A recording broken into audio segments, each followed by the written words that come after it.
about the Occupy movement, since you've been so affiliated with the Tea Party. Some people see them as parallel movements. What's your view on it? Well, one of the things is when you saw, the people of the Tea Party, they went, they protested, they marched, and they went home and went back to work.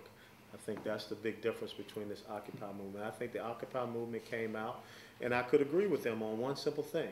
It is not capitalism that's destroying the United States of America, it's crony capitalism.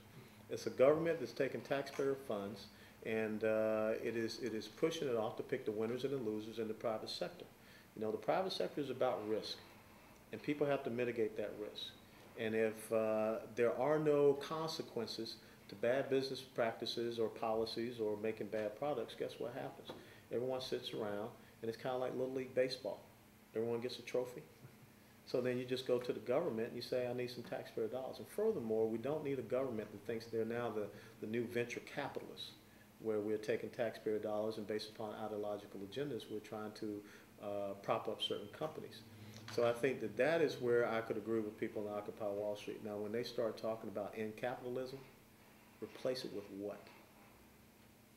That's where we disagree.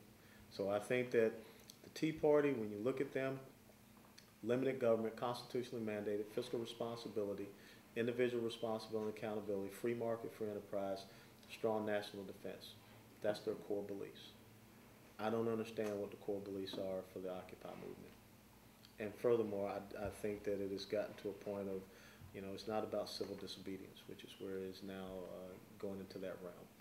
I don't think anyone in the Tea Party shut down the 5th busiest port in the United States of America, which is exactly what they did out in Oakland. I will say that I just went to an event on Saturday here in Stewart, Occupy Stewart gathering. Very peaceful. Many of them had jobs, go back to work. Yeah, that's what we might see. But see, that's the little microcosm in your neighborhood. Now, if we're talking about, they weren't all the same. Right? Yeah, but if you're talking about you're talking about a greater movement. That's what you're saying. Now, if you're just comparing Stewart Tea Party and Stewart Occupy, okay. But if you're talking about a greater movement, then they're night and day.